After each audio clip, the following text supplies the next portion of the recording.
So this week, I want to share with you a story about how I made that shift that a lot of us who grow up in families that are a little more struggling, kind of working class and anywhere in the environs of that. Hey, Sabrista, good to see you. A lot of us, we work really hard, right? It's this idea that we have that the only way out of our circumstances is just to work our way out. And there's an extent to which that's a good thing because we gain a lot of skills. We get things like scholarships. We get opportunities. It is an important thing when you come from a poor family that you really work hard in school just to create more opportunities for yourself, to create more choices for yourself later. The thing is, even with that foundation of having learned so much and gotten degrees and avoided all the pitfalls of what you could have been doing when you were instead studying and therefore skipped all that trouble. Even once you get past that, the same things that benefited you so much then can actually be what starts holding you back at a certain point. And so you can get into this cycle where you feel like, well, since I got such good results from working hard in school as a child, let me just live my life that way and I'll expect to get good results. And that's what people tell you too. But it doesn't work that way. And we all know that. Those of us who tried it have figured out by now. Does not work like that. So you just keep working harder and harder because you don't know any other formula, but somehow still for many of us, it's still not quite working right? We're still not quite happy. Either the money's there, but we hate the job we're in, or we may be working in a nonprofit and care about what we're doing, but we're always struggling for money and everybody around us is struggling. Or there are so many different combinations of how it works out, but rarely does it work out that you just work hard and you get all these rewards and you love your work and you have lots of money and then you just retire one day. Sometimes that happens, but it's not a very good plan because it rarely happens. And so I was one of those people who was caught up in that cycle where I got great results as a child and teenager from just working hard. And I worked nonstop. And so I went into my adult life like that, even though I was becoming more and more unhappy. My life was falling apart through my 20s, but all I knew was work harder. And so I got to a point I was working like 7 days a week. Like I hardly did anything but work.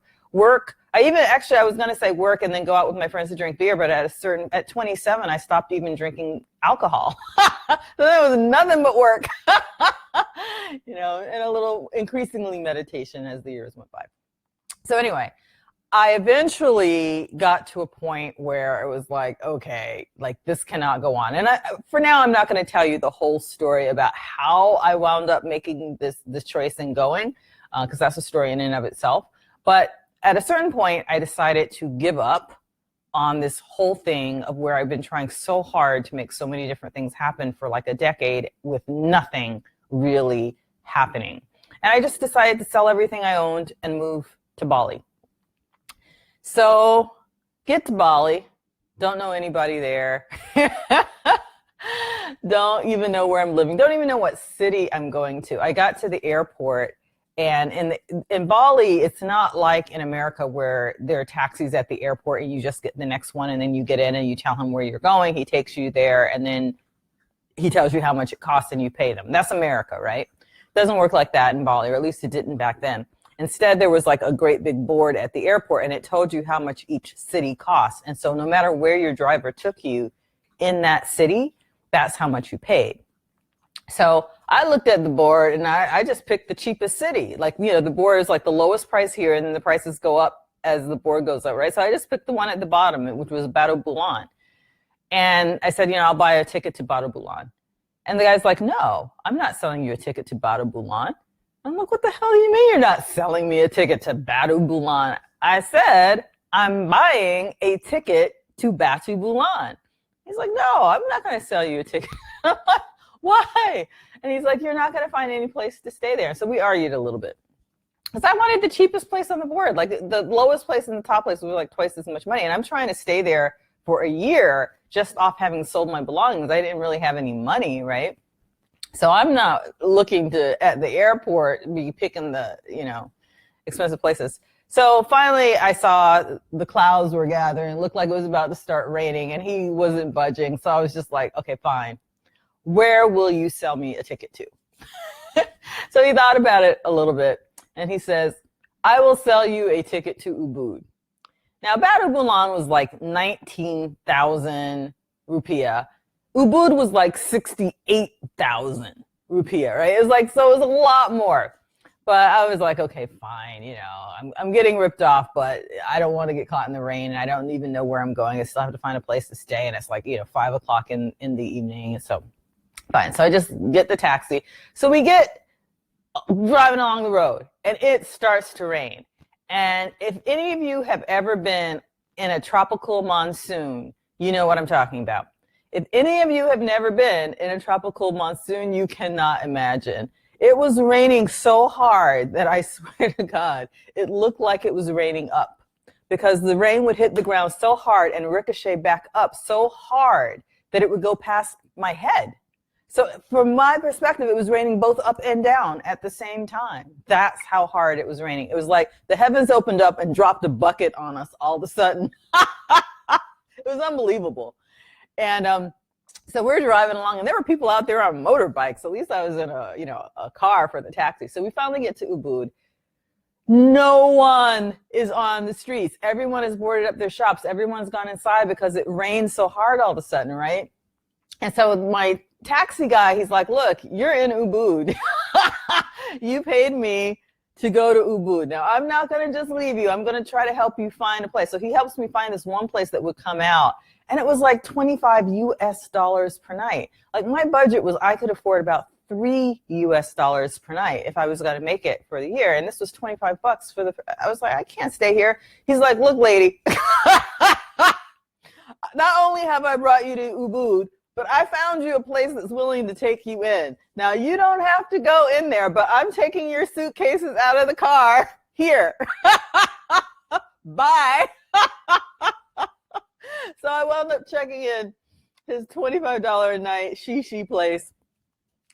And it was pretty nice, but I couldn't figure out how to get the hot water to work because it doesn't work the same as here. It was like a machine, and I couldn't figure that out. I hadn't gotten any water that I could drink. The people were just deserted. Like they checked me in and then I don't know where they went. They disappeared.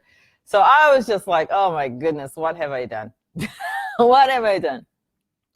But then over time, everything, there are a lot of little interesting stories about what happened, but I'll skip a lot of them that are just like not really on the trail of this point that I'm making today. But there were a lot of really amazing, miraculous things that happened during that year. But one of the things that happened is I found a house pretty quickly. Within just like 3 days, I had a house that I was renting, a very nice house. And I wound up having that most of the time that I lived there. But while there, like I was just shopping a lot and I was eating out a lot. And I basically burned through my money. So even though I did get my rent down to not much more than that $3 per day that I could afford, I was just spending so much money on other things that in a very short period of time, and just I think it was like maybe 4 months, something like that, I started running out of money. And so I was like, well, I had a wonderful time already. I'd already been meditating. I'd already gotten to where I could verbally channel because I'd been practicing that. I had a lot of really wonderful experiences already. So I was like, okay, it looks like I'm leaving because I've run out of money. I have to go back to the United States and get a job and blah, blah, blah like that. So I started telling that to my Western friends. And one of my friends was like, you're not leaving. I'm like, no, seriously, I'm leaving because I don't have any money. And, all I'm doing is like dancing and sitting on the deck. And, I'm not working. Like for the first time in my life, I'd stopped working. All I would do all day is just like stare at the sky. And then maybe in the evenings I'd go out to dinner and watch a movie and go dancing. That was my whole life, right? It was lovely, but it was doing nothing. I had stopped working for the first time in my entire life. And so I said, I got to go back and earn some money. Got to go back to work. And she's like, you're not leaving. And so I'm like, whatever. When you see my house is empty, you'll know. So she takes me to this party. She invites me to this party and she introduces me to this guy at the party. And she, I just say hi. He's the host, right? And so I just say hi. And then I go around the party. And then just as I'm getting ready to leave, he approaches me and he says, she tells me, our mutual friend, she tells me that you're into sacred arts. And it just so happens that, yes, one of the things that during my lost decade of nonstop work with no real effect, one of the many things I had been trying to make happen was the sacred arts events. So I would gather people together in a private home, and there would be different kinds of artistic things mixed with meditation, mixed with like toning, and just different kinds of experiences that would give people this experience of opening up creatively, right? And I think I call them sacred arts or something like that. But I'd always only had like a handful of people. Like they were never really successful events, to the idea like you might have even just like 30 people. I would have considered it a success. It was always like 5 to 10 people, right? So I always felt like it wasn't really happening. And so he asked me that, and I was like, well, yeah. I mean, I had to say yes, even though I had never done it successfully. In my estimation, I had been doing it. And he said, well, I'm a businessman from Australia, and I've done lots of successful businesses. And I just came back from this sound healing event, and I want to put on a conference. I want to put on an event like that, but I don't know how.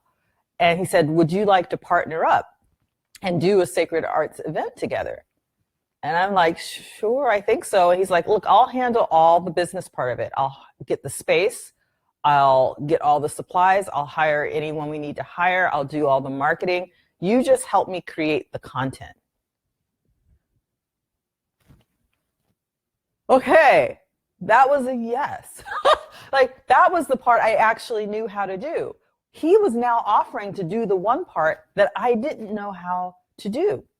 So we collaborated, and we had an event. The night of the event was also another freaking monsoon. Like we were, the musicians, we had to like use a hairdryer to blow off the equipment just so that they could play, right? It was raining so hard, and it was standing room only. And we charged. My other events had all been free or by donation. Here we charge an admission fee. It was a freaking monsoon, and it was standing room only. And the island was buzzing about it for days. Everywhere I would go, people would talk about it. It was a smashing success. Now let's think about this. For a decade, I worked my fingers to the bone, trying to make something like that happen. Never was offering it even for free, and never had it really happen. I'm getting ready to leave the island. Someone approaches me and says, do you want to? And all I have to do is say yes and contribute the part that I'm actually good at, and it's a smashing success. Okay, that was lesson 1, but not the final lesson, right? So then I made some money off of that, and that was enough for me to live a couple more months. So now I was at month 6, and I'd run out of money, and I couldn't get a job. You know, I didn't have that kind of a visa to work in Indonesia. So I went to my friends again, and I said, okay, it looks like I'm leaving. I have to go get a job. I have to get back to work. And they're like, you're not leaving. And I'm like, no, seriously, I'm leaving. And they're like, okay. So then they took me to this party. No, they took me to a party out in Western Bali. And I can't even remember exactly how everything flowed from that. But from that, I wound up coming to the attention of one of the owner's sons. And so when they were shooting a international beauty book, of which Tina Turner bought 50 copies, they invited me to be one of the models. And so I got to represent the United States of America. Well, it just so happens that one of the other things I'd been really trying to make happen during my lost decade was to get modeling off the ground. And again, it was this sort of thing. It wasn't even on my mind. I just, out of the blue, I got a call on my little cell phone saying, would you like to be in this international beauty book representing the United States? I said yes. They sent a car for me. They drove me out. They gave me my meals. They put me up overnight at the spa. Then the next day we shot, and then they drove me back. And then after the book came out, they gave me a copy of the book, and I was able to take that around. Anyway, again, I didn't have to make it happen. I just had to say yes and show up. And on and on and on and on, it went like that. Every month or so, I would run out of money, and I would tell my friends I was leaving, and they would say, you're not going anywhere. And then somehow, somebody would tell somebody, and I would get an invite either at a party or at dinner or on the phone. I'd get an invite. And it was always to do one of the things I had tried so hard to do for a decade with no real success, And all I had to do was say yes and show up. Now, I say it like that because there were some things I was offered to do that I couldn't get myself to show up for. I was offered to be like on the board of directors of a New York dance nonprofit with Gregory Hines. Couldn't get myself to show up for that. Couldn't get myself to leave the house. WOMAD with Peter Gabriel, off, dancing there. So many incredible things. Like, it was just like one thing after another. And things that people work their lives, like they try so hard to make happen, that I had tried so hard to make happen, that would never happen. And I finally stopped. I came to a dead still, staring at the sky for 4 months. And then I started just moving out to just enjoy life and interact with people from a place of joy. And every single thing that I had tried to make happen with hard work, it just lay itself at my feet. It just walked right up and lay itself at my feet. Folks, when people talk to you about the law of attraction and the law of allowing and getting good at receiving, I know it's easy to roll your eyes. It's easy to say, well, yeah, you can say that. You don't have to work. What am I supposed to do? I have to work. Well, I worked 30 some years and I got a lot of accolades and degrees, but it didn't add up to anything. I was still broke and unhappy, Okay. Bijare, I don't know how to pronounce your name. If you could write it out phonetically, if I said that wrong, I appreciate that, because I like to say people's name right. But thank you for that. I appreciate that. Yeah, it changed my life. It was a turning point in my life. And now I have to be honest with you, to this day, this actually is a lesson that I still struggle with, because I had just such a strong pattern. Oh, I said it right. Okay, excellent. Thank you. I had such a strong pattern for my entire childhood because working hard did save me.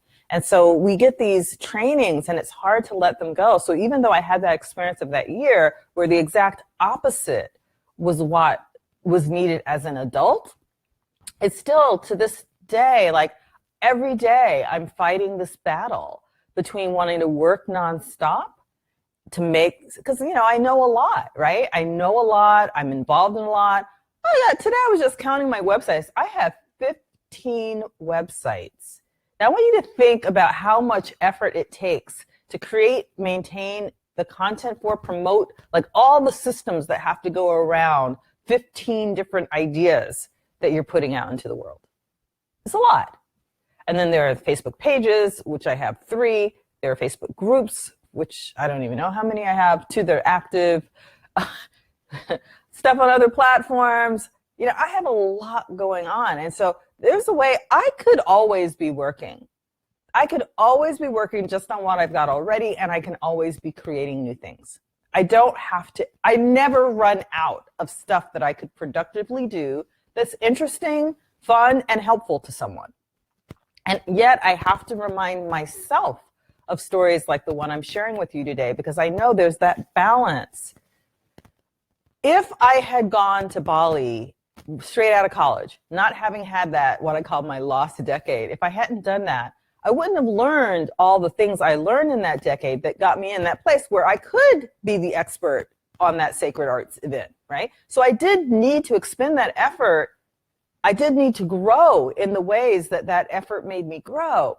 But at the same time, before I could receive the fruits of it, I had to stop. I had to stop pushing and sit back and allow. And that dance of just like how much we, creatively effort and therefore grow from that contrast versus how much we stop and savor the beauty of life so that what we want, what we worked for can come to us. I mean, I can't give you a formula for that. I think that every single day we're each figuring that out. But the key thing is to even have the question, because so many people, they're not even trying to figure it out because they don't even realize it's a concept. You know what I'm saying? Divine order, Katrina said. Yeah, trying to get that sense of, but what is the divine order? And doesn't it change at different points in our lives? Doesn't it? I don't know. All I can do is I want to share this with you so that you can learn from my experience that absolutely it can work, that when you stop working, that's when things that you've worked so hard for come to you. But I didn't do it foolishly, right? I took what I thought was a year's living expenses. And then I made it through at least 4 months, which was enough for me to come to full stop. And in that 4 months, I was not a tourist. I think the first 3 days I ran around with a French guy, and so he wanted to be a tourist because he was only there a couple weeks. So I was a tourist with him for a few days. But after that, once I got my house, I sat on that deck outside staring at the sky. And I would say 90% of every waking hour for the first 4 months was sitting in that one spot, staring at that one spot. I stopped. And so it took only a few months to stop the momentum of 30 years because I came to a full stop. And then again, as soon as I got up, as soon as I started going out, boom, boom, boom, boom, boom, boom, boom. It's like the dominoes were just lined up, ready to fall for me. Everything I had ever worked toward was just offered to me. So it was a very sharp contrast, like it was very extreme the way I did it, but I set myself up that I could do that, right? So I'm not saying, quit your job and just sit in your living room, because have you set yourself up that you can sit there in peace? I had the belief I could go a year, even though I ran out of money after 4 months. I didn't realize that in month 1 or 2. I didn't. And so there was a peace in me because I felt I had set myself up to not need to do anything. And that's such a key thing. You have to believe that you really can stop and that everything's going to be okay for a while. And even if you can only just take like a 2-week vacation and do that, okay, but don't spend the 2 weeks running around or drinking alcohol or any of that. Find a beautiful place that's quiet and peaceful where you can be alone and just sit there and stare at the sky and watch the wind blow in the trees and watch the birds fly, and maybe write a little bit in a journal and try to work on your meditation practice and do some dancing or yoga or some kind of movement. Just really just drink in the beauty of life. Even if it's only 2 weeks, if you can do it with that kind of focus and intentionality, you can also create these incredible openings. And if you can't even go anywhere and you can't even take 2 weeks of vacation, some people never get a vacation, right? I didn't have any vacations that whole decade. No, a single vacation, not one. But maybe you can go somewhere just for a day, like a day spa. There are places like a mud bath or what are those hot springs thing? Ever been in them? They smell like sulfur. There are different kinds of things like that, right? You can go for just a day. So get a girlfriend with you and you guys go talk. Don't, yeah. Understand that you're both going to go, you're keeping each other company, but it's going to be really an internal spiritual day. And maybe you can chat at dinner that night, right? So think creatively, but how can you work just some space into your life for coming to a full stop? And then in that space, trust that that's okay. You're not, excuse me, I've got a little bit of allergies here. You're not a bad person just because you aren't proving your worth. Just because in this moment you're not earning your keep, it doesn't suddenly mean that now you're under threat. And as extreme as what I just said sounds, that is what we're taught. From the time that we're children, we're taught that we have no intrinsic value and that we better be earning our keep. And we fear that if we don't look like we're working hard enough, we're just another one of those lazy brown people, right? Drain on society. Lock them up so at least they'll have to work then. That's how the society sees so many of us. And the sad thing is we unconsciously take that in as children, and those of us, many fall into it, right? They don't know how to get above it. So they do live out that story. And others, we rise above it, but by fighting it, by making sure we're the opposite of what they say about us. And like I said, that'll work usually to get you safely through childhood. But it does not work to create a life of thriving. You need to know how to shift into receiving mode. Or you don't get to receive. You just keep putting out, and burning yourself out your whole life. And you're always just getting by. So I hope that's something that you can use. I know I can't give you an exact formula. I can only say that you need to find your formula. You need to find your balance between action and non-action. And that is what will be the secret to your success. Okay. The law of attraction is real. And so is the law of allowing. All right. That's what I've got for you guys